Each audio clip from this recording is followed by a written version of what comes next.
fiction, science fiction, horror, fantasy, crime, LGBT, thriller. You have now entered the House of Mystery with your hosts, Eric Shapiro, David North-Martino, John Copenhaver, and Al Warren. Heard on KCAA 106.5 FM Los Angeles, 102.3 FM Riverside, and 105.0 AM Palm Springs. Today we are interviewing, or I am, David North-Martino. And he's been writing a lot of interesting stuff. The book that we're going to talk about, or we're going to talk about all of his writing because it's first time, but The Wolves of Vengeance. So thank you, David, for being here. Thank you, Alan. Thank you for having me. Wow. So where did writing, let's start with you because yours is the first time. So when you started writing, what made you start writing? What was it that drew you into actually sitting down and putting it on paper? That's interesting. I think, the interesting thing is I originally wanted to be a comic book artist. And where my grandmother wanted to, when I went to see her, she wanted to instill she just wanted to instill a lifelong love of reading. And what she ended up doing, was just buying me all sorts of comic books. And at first I thought that through reading those comic books, and I did graduate to reading short stories and novels, but I thought I wanted to be an artist. And then over a period of time, I realized that I didn't really want to draw. I wanted to tell a story. And I was trying to tell the story through the art, through artwork, and I was trying to scribble it all out. And I ended up reading sorry for my voice. I ended up reading a interview by a comic book creator, artist, writer by the name of Jim Starlin. And he had an interview where he mentioned that he was thinking about doing more novels, doing more short stories, writing more. And I said, I've never thought of that. And this is when I was very young. I was like 13 or so. So that was kind of my first, when I just began to think about actually putting, so to speak, pen to page. Yeah. Well, it's just, I wonder, because I was interested in this, because what was the point where you felt you were good enough? Do you know what I mean? Because like for myself, I was a late starter myself, so it took me a while. But if you actually, when you're writing your very first project, your first book or short story or whatever it is that you're going to put out in the world, what give you the courage to do that? Like, what made you think, oh yeah, this is good enough, and you actually felt strong enough to actually let it go in public? I think what that was actually just a realization that writers, even writers like Stephen King, end up getting tons of rejection. So I remember asking my wife to, this was back when I first tried my hand at it. I had settled down enough that I could focus. And this was like 96, 97. And I asked her to get me a Writer's Digest for my birthday or what have you. And I said, I'll make a promise to you that because she knew I wanted to write, that I'll write a story, I'll send it out, and I'll get my first rejection. Right? And I thought, I can deal with that. I know that I'm probably going to get a rejection, and I'm going to learn from that. So that's what I did. She got me the Writer's Digest, and I started to look through Writer's Market, and I started to look through it and started to write some stories. And I think, since you say that, I have to back up just to say, I had a couple times in school, and I didn't like school. I especially didn't like high school. Right. And what happened was, I had teachers. I had one teacher who, I'll tell this story. I was in high school, in English class. I was in what author Brian Keene calls bonehead English. Right? And it was just it wasn't great. There were, up above this English class was college prep, and then you went from college prep and you had honors English. And I didn't want to do college prep, and I didn't want to do honors English because I wanted to read science fiction books. I wanted to read horror books. I didn't want to have to spend my summer reading everything that they were going to require me to read. So I was kind of hiding out. And then one Halloween, my teacher ended up saying, I want everybody to write a short story for Halloween. And I said, I'm going to have to do this because I really wanted to write. So I sat down, I wrote a short story. Even though I was reading a lot of fiction at the time, it still was very much a ripoff of like John Carpenter's Halloween, and it was a slasher, and it was a different time. Today, you'd get suspended or expelled for writing a story like this. But I wrote it. I asked my mother to edit it. I went back down. We had a Commodore 64 128. There was a family computer. I typed it up. I submitted it. And I'm like, I think she was surprised that I like turned in homework. Yeah. And so a few days went by, and she read the stories, and she came in and she rolled up my story. She rolled it up. She walked over to me and smacked me in the head with it and said, "What are you doing?" And I said, "Well, what do you mean, what am I doing? You said that you wanted me to write a short story. I wrote a short story."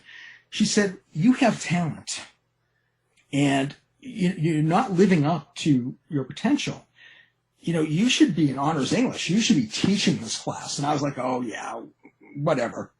But that was, I think, one of the first times that I realized that maybe I had a little bit of talent, and that, as a diamond in the rough as it always is, that I needed to kind of polish that up and get better at it. So when I decided to submit, I kind of knew that I might have a little bit of talent, and that I might be able to get to that point where I could expand it. Well, it's, but that's, school. I mean, what was that, in the 80s or something? Yeah, that was the 80s. Yeah. For me, I was growing up in the 60s, and okay. Yeah. I was writing with my left hand, and the teacher would smack me with the ruler because that was that was just so wrong. It was against the rules. And the other thing was I'm colorblind, and I'm also autistic, so I spoke not, and I couldn't tell colors. So they thought I was kind of a bad kid. Yeah. Because I wouldn't answer them, and I didn't. So, because back then they didn't really understand that sort of thing. So there's always that challenge when you're younger, and especially in a school, because the schools are standard, right? They're looking for rules and that and all that stuff. But do you feel comfortable with grammar? Do you feel comfortable with prose, with actually the words, or is the story more important to you, and is that what you center on? That's a good question. I'm basically a pantser, or, an organic writer. And I think I realized that I could kind of hear in my head the voices, right? But here in my head, you transcribe the voices in your head. Keep away from the capital then. Exactly. Your voices. But I could hear kind of like the rhythm of language. And so I've never been that much of a plotter or that much of somebody who sits down and does an outline. I kind of have an idea of where I'm going with the story, whether it's a short story or a novel. With a novel, I kind of have an idea eventually of what the plot might be. But I just kind of start with sometimes I have a lot of the idea in my head, sometimes I don't. And I kind of follow it. And then, it's very labor intensive because then afterwards you have to cut tons of stuff out. But I find that if I write an outline, that I'm not like with the character. And I end up writing stuff that the character isn't going to do. That the character isn't going to do. The character isn't going to, the character refuses to do this stuff. Or I realize the character wouldn't do this. And if I'm writing and I'm right with that character and I follow that character to the end, it usually that character is more congruent and I kind of find the story. I don't know if that answered your question. But. Yeah, it sort of gives me an idea because the thing is, for me, I've always written true stories, nonfiction, and so I don't have that. I don't know, luxury, I guess you want to call it, but I don't have that. I can't really play around with what is and who these people are.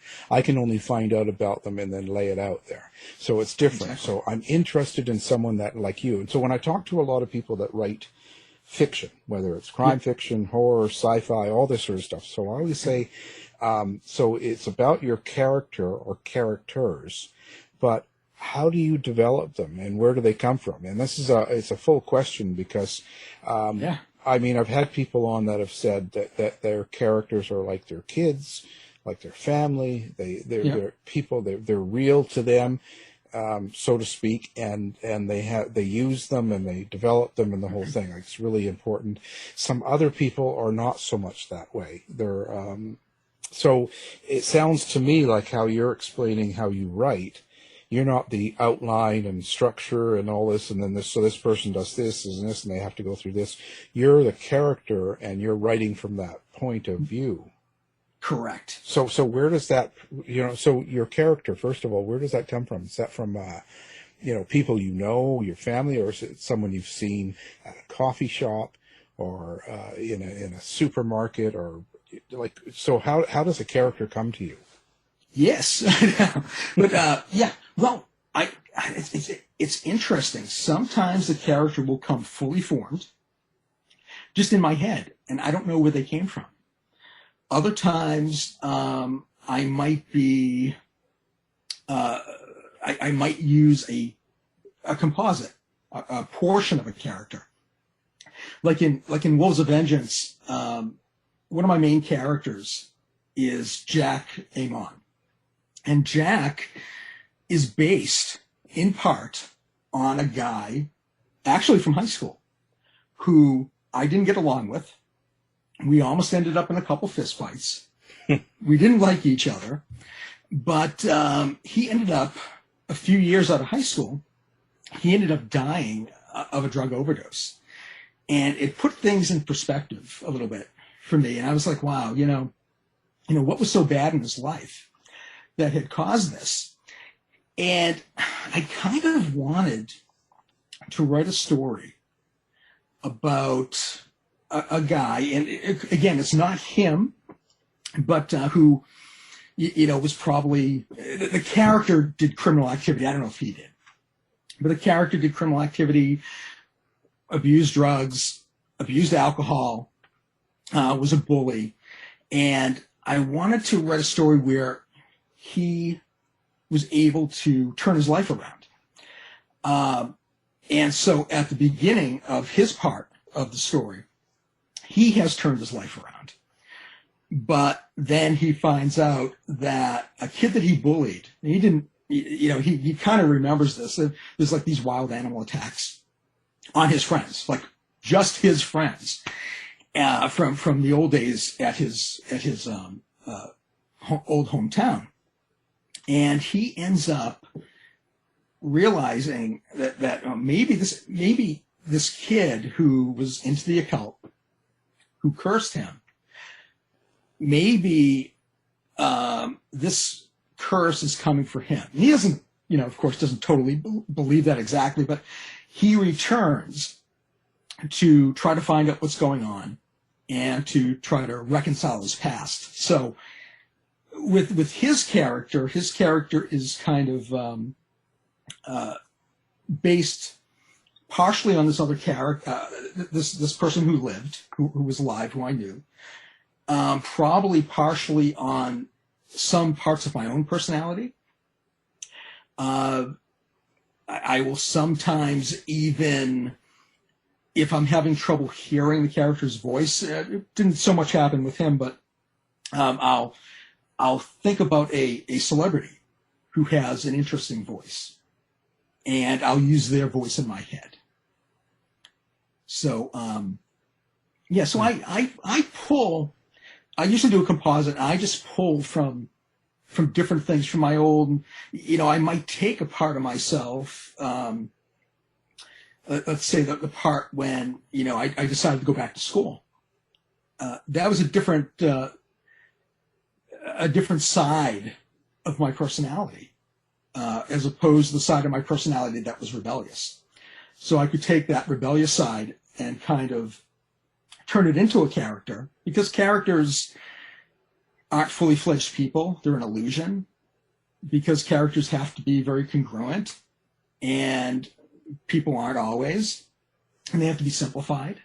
So you can take a character that's like yourself, a portion of yourself from a certain time in your life, and then mix it with people that you know, or people that you've met.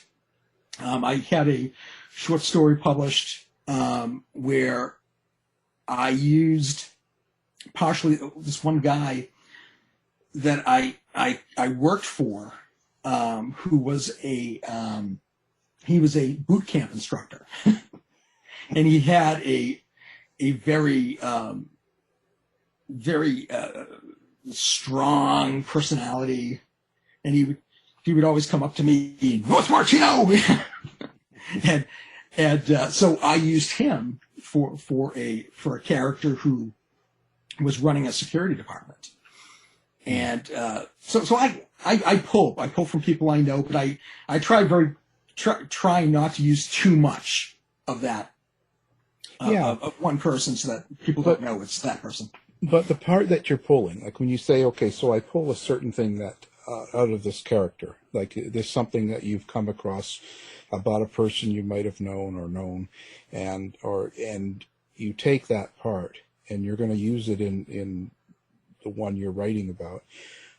What parts are you taking? Are you taking parts that you don't like about that person? Or are you taking parts that you maybe do like? And when you say taking parts of yourself, again, are you taking things that you'd like to change about yourself, you think? Oh, it's interesting. It's very possible. I mean, I think it's both. I think sometimes you take something about somebody that you like, or that you find endearing, like the guy who had been a boot camp instructor, and he was very harsh, but in a tough love sort of way. Yeah. And and I haven't thought about that part. And I'm sure, a lot of writers I know, end up writing about parts of themselves that they didn't like, or maybe their own addictions, and they didn't know they were doing it. Right. So that's interesting. I see, because I've had conflict with some other radio people, and when I looked at it, I kind of thought, and there are people that I really like their work, so I think what it was I was picking out parts of myself that I see in them that I didn't like. Oh, interesting. It's really interesting because now I've become friends with some, and I realized I think one of them when we were kind of snapping at each other, I think we both realized that a lot of it is we had a lot of each other in each other, and it's sort of it's a unique thing because sometimes if you're writing it down, in a way you're sort of changing that part. Yeah, you are. It's kind of like a transformation of like the shadow, your own shadow of the, Jung talks about, the dark side of yourself and sides that you don't like or that you don't acknowledge. Right. And nobody can see the shadow except for the people that are bad. Oh, interesting. Right. You see, the evil in that person is how they hear the shadow. Okay. You see, so that's just a concept. That's all. So I always project it. Yeah, and I always try to say, well, if you're putting parts of yourself into this, I wonder if how much is it that you like or dislike, or you'd like to change, or you like about yourself that you'd like to put out there. That's all. I just think deeper of things like that because that's can't do that. Because my character, they just go out and kill 20 people. I can tell you what that character is and does and what people, but I can't really, I don't have that type of relationship that people that write fiction do with their characters. That is very interesting. Yeah. I think too much. I can. Gets me into trouble. Ears start bleeding. Sometimes I say the wrong thing, but I just like exploring these things because it's all part of the fun. Yeah, and it also, I think what it does is it helps you move on in your writing. Because I find each one I write is usually better than the one before, and it's because I've been through what I've been through to get there. Do you know what I mean? And then you think about your feedback and that. Does feedback mean anything to you? Like, are you still at the point where, okay, you put out this book, like, let's say Wolf of Vengeance, and then someone comes along and goes, well, I'm not talking about the troll that just does 1 star and this guy can't write and all this, right? But just someone that goes to 2.5 or 3 stars, go, well, yeah, it was okay. I didn't mind it. And yeah, it was okay. And stuff like that. Does that affect you? It's interesting because it doesn't affect me that much. And maybe that's how I've been able to deal with lots of rejection over the years. Because, I especially like when I get feedback from editors. And even if it's harsh, if I can learn something from it, you really can't. You feel a little like, oh, that's, unfortunate that somebody didn't like it. But, I find it interesting because writing is so subjective. And I wrote a story that I was trying to make it appear. What I was trying to do, I was trying to put the reader on like a train, like a freight train on the tracks, and where they could see the tracks, like a bridge. They could see the bridge was out down the line, but there was nothing they could do about it. And I had so to do that, I didn't really have any twists in the story, and the story was sold. And I did get criticism from that from one reader, and thought that it was the story was very well put together, but there was no twist. They knew what was going to happen, and and that's how they, it's kind of how they perceived that story, and they really wanted a twist. The twist that I came up with originally, I didn't think it had enough power. And my wife usually edits my work, and she didn't think it had enough power. So I stayed with, I stayed with the original version, and the editor purchased it. And, at the end of the day, the editor who has determined that your story is good enough to be published and gives you money for it, that they're the one that, that matters to me more. But I do, I'm very, and it's not that I don't, if people read my work, I love to hear what they have to say about it. And I'm very open to that type of criticism. So you shouldn't be. I got 2 more bad reviews. So no, to hell with them. Exactly.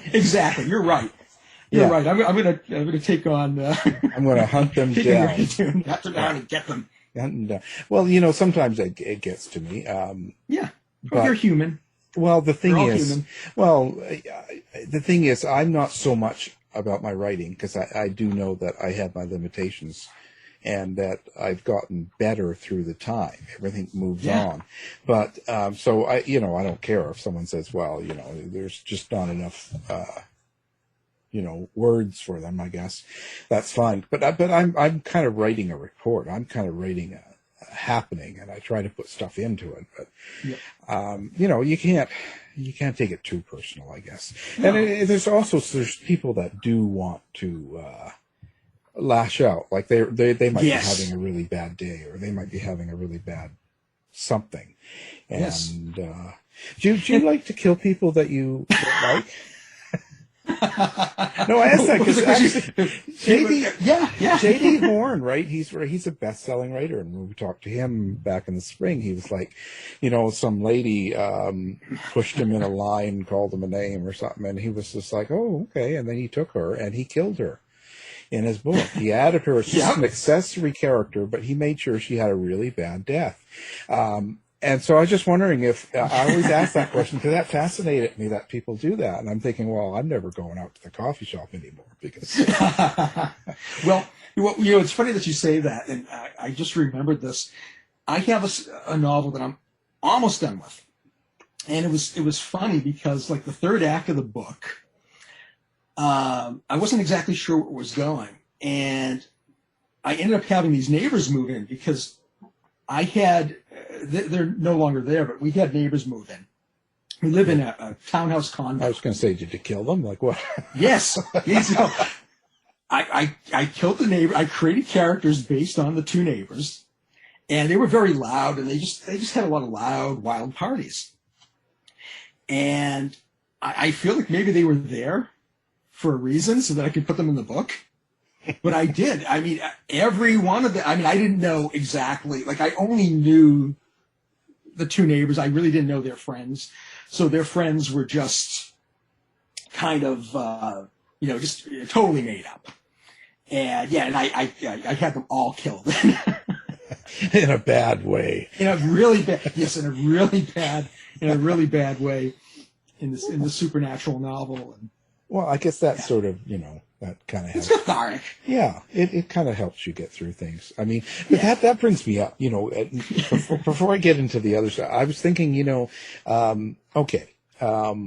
this last year in America and around the world, but in America specifically, because America has not really been living up to what they usually do.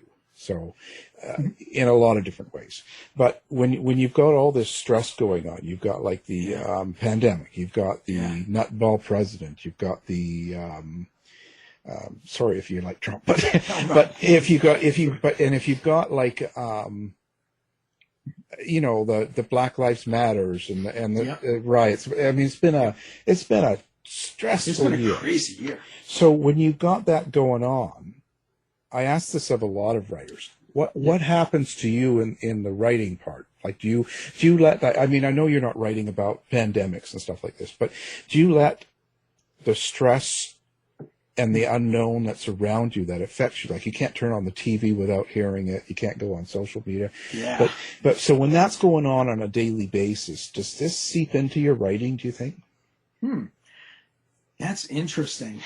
Yeah, because I've had some people that say yes, and some people that say it gets really dark and it's got darker than normal, and they feel that way. Then you got people that say, no, I totally live in a fantasy, and so when I go into the writing, it's just all gone.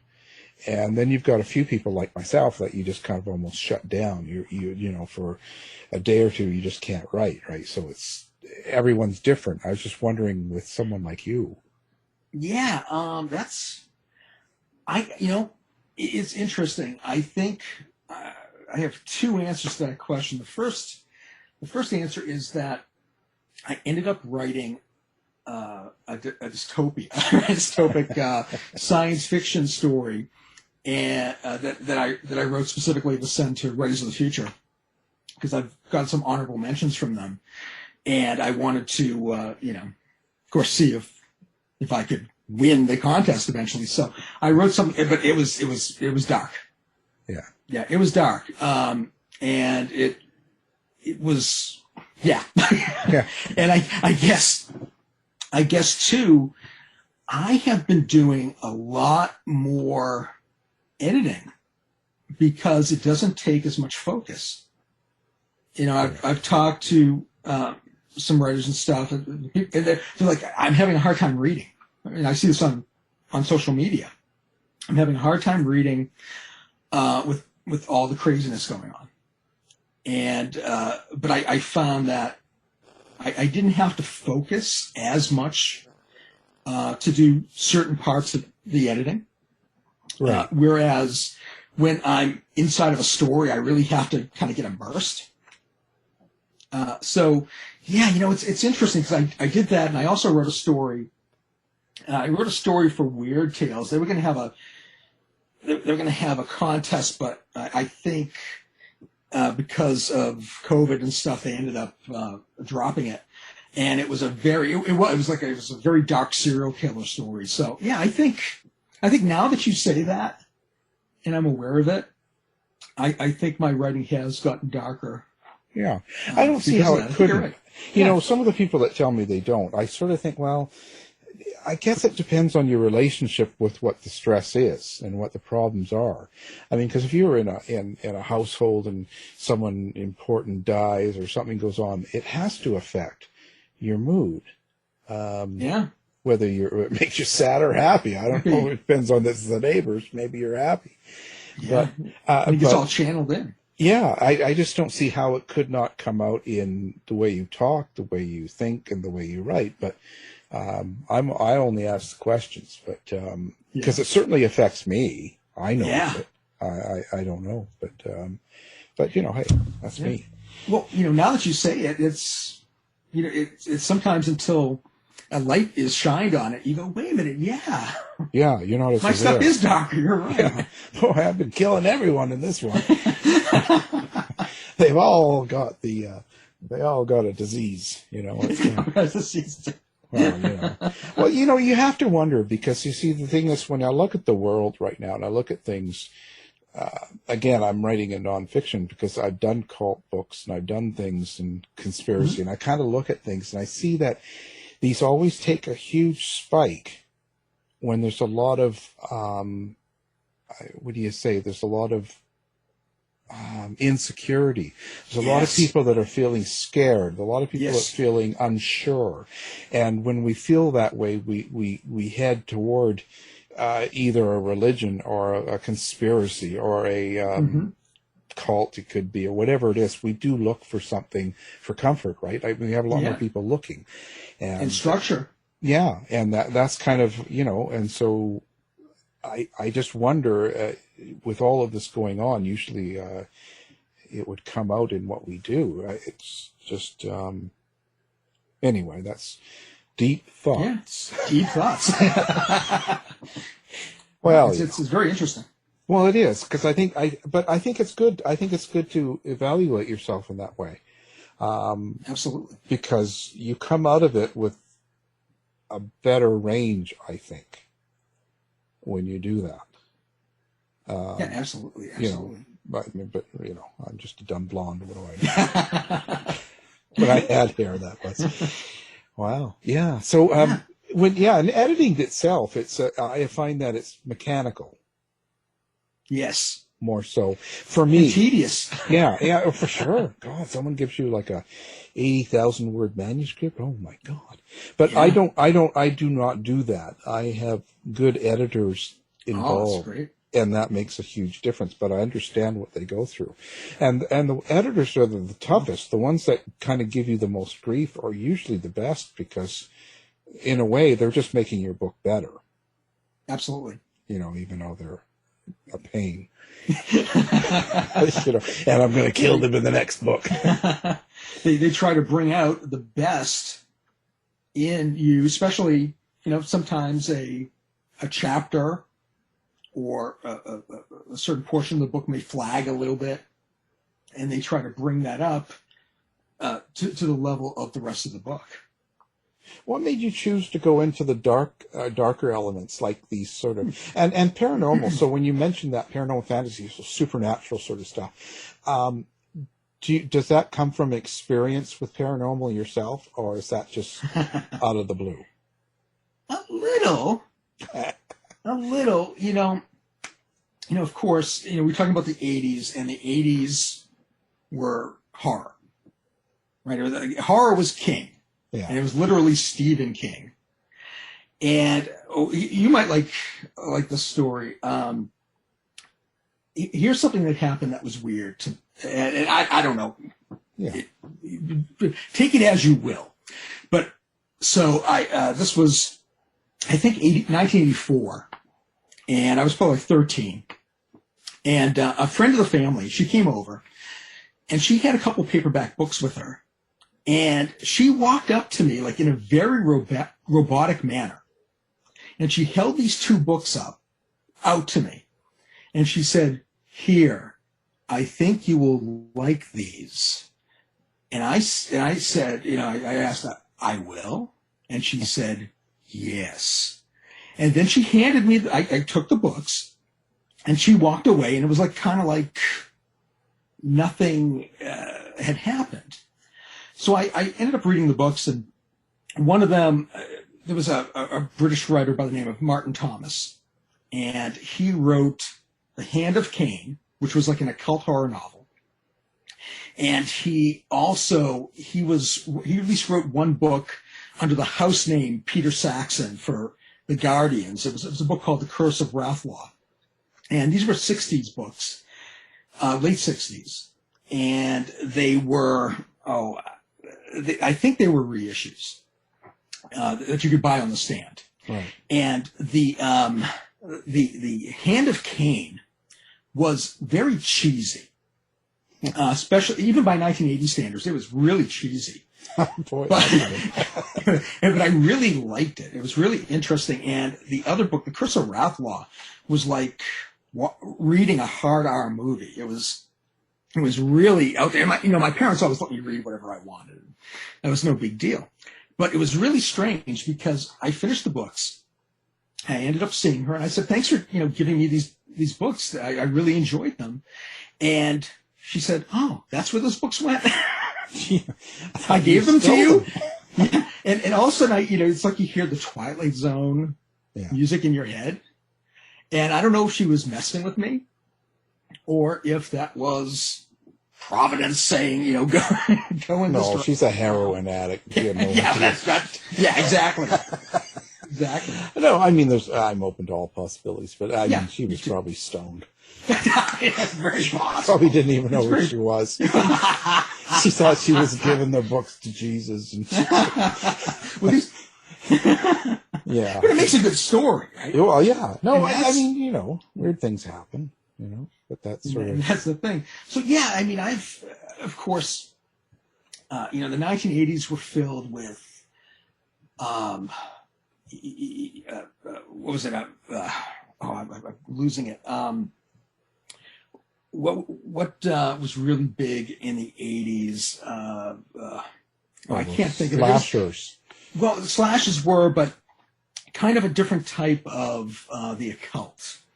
Palmistry and crystals and all of this stuff. And back then, I was reading books on ESP and, like I said, palmistry and crystal healing and Hans Holzer and ghosts and all that stuff. And I was just eating all that stuff up. And I was, and before that I had read, I was basically reading, science fiction and fantasy. And so, yeah, I've had a little bit of, strange things. I don't know if I should tell the story, but I was in like 1991. My friend and I had gone into a local occult shop, and they were really big at the time. And we went in, and this is, of course, before I met my wife. And we were my friend and I were kind of flirting a little bit with the... Bruising the girl behind the desk. we were kind of flirting with her and stuff. And her husband walked in. Uh-oh. He turned out to be a ceremonial magician. And it was just a weird thing, because when he walked into the room, all I felt was heat. It was really strange. And I didn't say anything. And I walked, when my friend and I walked out, I asked him, I said, did you feel anything in there? And he's like, yeah, it was like a blast furnace. And I'm like, I'm like, I don't know what that was. Yeah. So, I'm certainly open to possibilities, but, there's ways to explain everything away and stuff. But, these are fun stories, right? Yeah. Do you think, it's interesting, too, because when we talk horror, the classics, things like Dracula, Frankenstein, real old, and things that they were doing in the 50s and 60s, compared to what they're doing now, what's your preference? Oh, interesting. It's difficult because, those movies are the foundation for what's being done today, and what was being done, within the 80s. And, I tend to like more modern retellings and more modern horror than I do the old 50s and 60s. My wife loves the old 50s and 60s movies, and I do too. We like to watch, Creature from the Black Lagoon, right, and the Dracula, Bela Lugosi, and watch Svengoolie. Yeah, Svengoolie. Every Saturday night I watch. Yeah. It's fun. It's fun, and it's interesting that people back then, those movies were scary. They could be scary. And I think, as we get more sophisticated, we get more jaded. Yeah.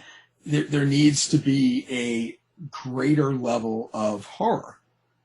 Like I just watched not long ago, well, it was 2018, but like Halloween 2018. I love that movie. I know not everybody liked it, but I thought that was just a lot of fun. Yeah, but I just wonder, because I see a lot of modern day versions tend to be a lot more graphic, and they're a lot better at their effects, of course. Yes. So it's much more realistic, and it's because in the 60s they didn't have that. That's right. And so when you watch the older ones, you had to rely more on the characters and the words and just the whole scening. And so it was harder, I think, if you either get into it or you don't. But nowadays there's so much flash going across the screen that's true. It's hard not to watch, but they don't have as much dialogue. That's true. And I think sometimes they don't have as much. I think one of the problems, like one thing that I've noticed in some movies, is there's no internal conflict. You have these characters, and they're kind of milling about, and nobody is nobody's trying to be the foil. They kind of all get along, and they're kind of following the plot, and there's something that they have to defeat, but they don't have to struggle within themselves and within the group. And I find when that happens, it's kind of boring. Yeah.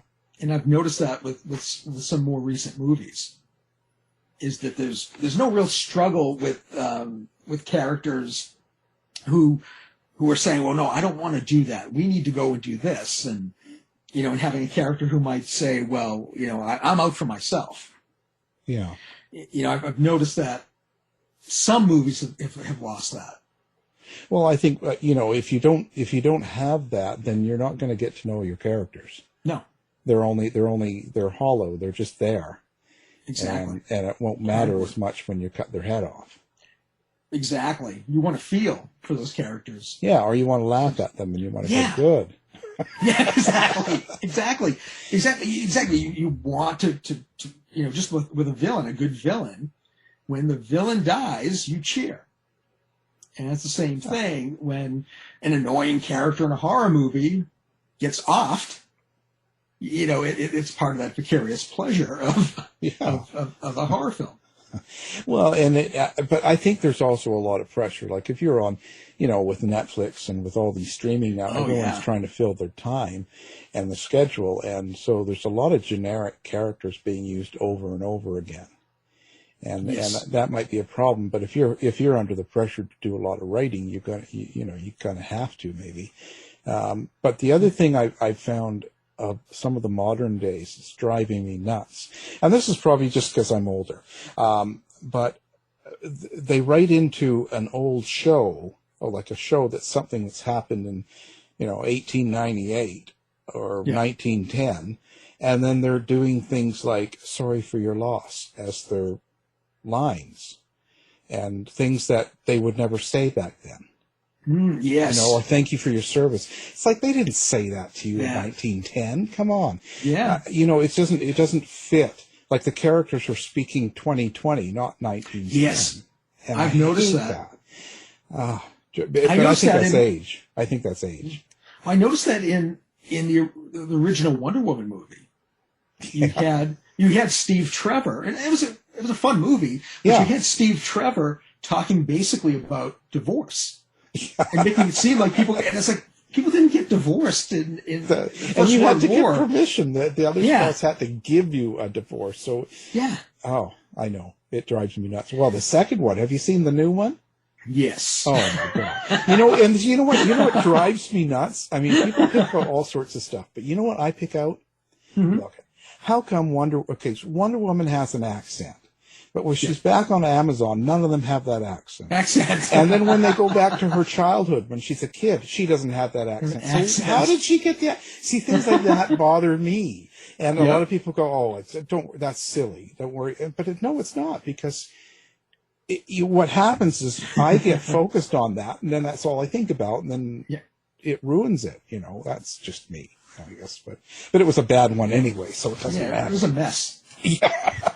And I don't know what they were thinking. I don't know why. I feel like with some judicious editing, they can't make it a good movie, but they could fix it. I think 2.5 hours was way too much for that film. It felt like 5 hours. Yeah, you might as well have a mini series. Yeah. But I think with that stuff too, I think they're under the gun and they try to rush it and get it out.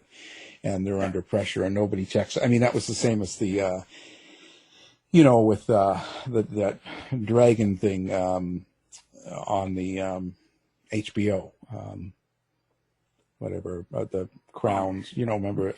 You're talking about Game of Thrones? Yeah, I mean, look at that last season. It was like they tried to wrap it all up in a quick place and a quick ending, and you got Starbucks coffee cups, you got bottles of water on the set, you got, you know what I mean, because everyone's so pushed to do everything so fast, and you can't have a real intricate, well done series for so many years. Then all of a sudden, let's just do it all, and they wrap it all up, and it's like and it's usually that's on the studio.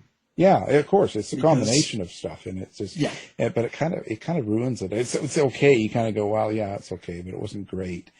And I mean, it taints the rest of the show. Yeah, and plus, I mean, God, I couldn't even see the dragons at the end. All I saw was a lot of smoke. So it was really dark. Yeah, really I heard about that. Yeah, but you really had to watch it on like a 4K Blu-ray disc. Oh, and even then, to see it. It felt like I was walking down a really dark road with no lights.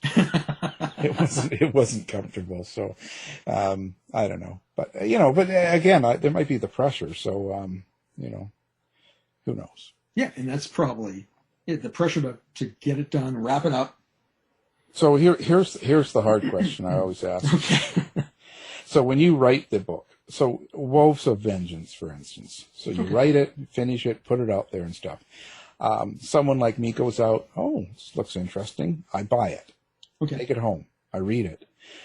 Besides the story itself, is there something you want me to take away from that book? Is there something you want me to take away from reading that, to get that's underlying in the story? Do you have some sort of a theme under there?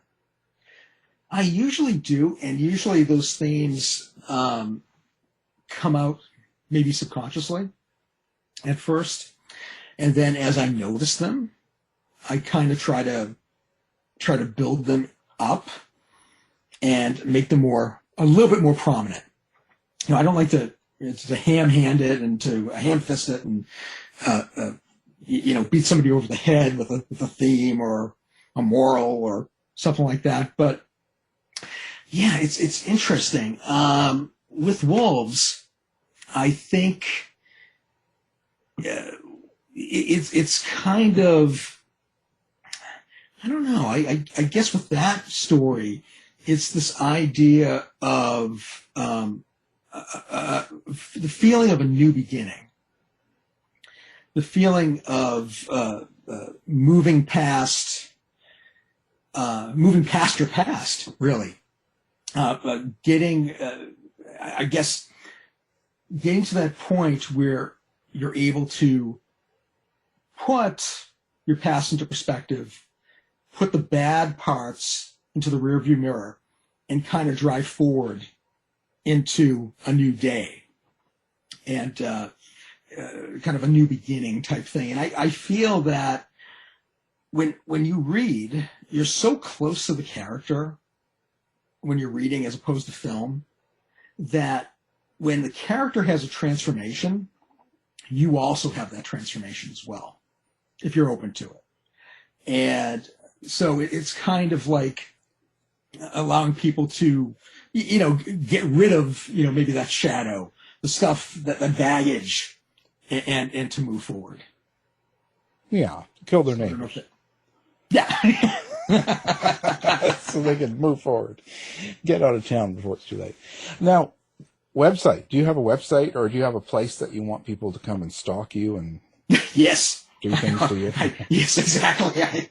I always enjoy a good stalking. Yeah. Let's see. That'd be D North-Martino with no hyphen .com. Usually you have to do like http://// Yeah.